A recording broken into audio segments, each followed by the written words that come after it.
Hello survivors and welcome to another video. In this video we're going to be looking at Amber, What Comes After is her title. We'll look at her attack stats and it's 2,287, so really high attack stat. Conversely, very low defense stat in 1,296. She has HP that's pretty decent though, 1,862. She is a strong trait character and her role is damage, which is perfectly reflected in her stats pretty much. Obviously, massively high attack like that is really beneficial for a damage dealer. So we'll look at her adrenaline rush. It's called Merciless Strikes.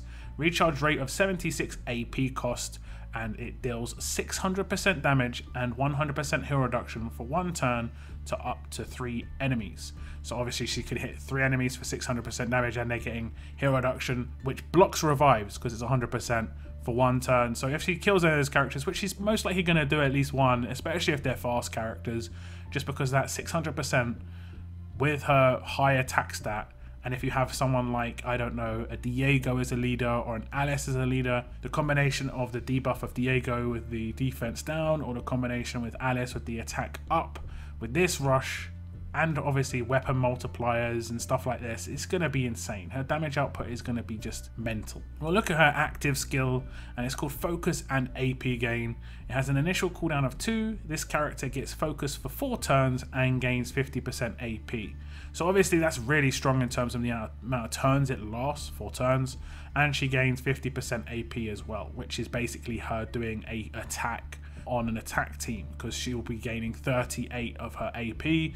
The max she can gain is 40 on an attack team. She obviously would gain a lot more on a defense team, however, but I don't think this character really is much of a defense character.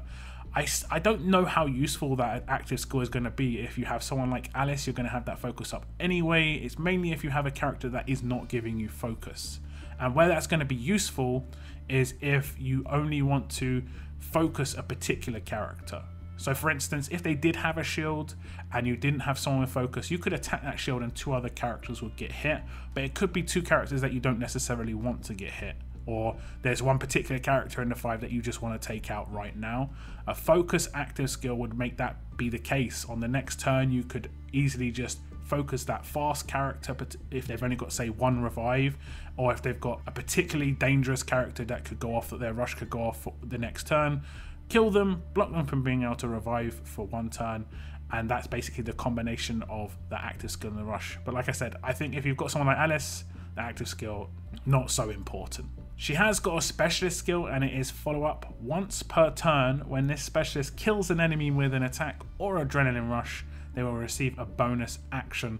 Now her rush is just so powerful, she's almost guaranteed to kill somebody with that rush, and that means she's almost guaranteed for the specialist skill to go off. The only other character with this is Morgan, and he's in the same sort of situation. He's so powerful, his rush is so powerful that it's most likely going to occur. Now, the way this works is if she kills somebody with her rush, it lets her just do another basic attack, and she could potentially kill someone with that basic attack, and then she will gain AP from that basic attack. Now, if she kills someone with her basic attack, and then she was to get her rush for the next turn, she would actually be able to use her rush that turn. So she could potentially rush every other turn, because she could do her rush, then get a kill, and then do a basic attack on that same turn because of follow-up.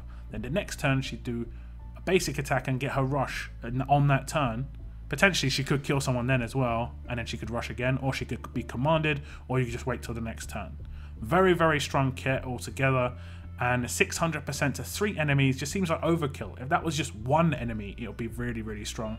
2 enemies would be, I mean, just 3 is just insane. 3 is really insane, and fast characters are going to have a real problem on defense teams pretty much.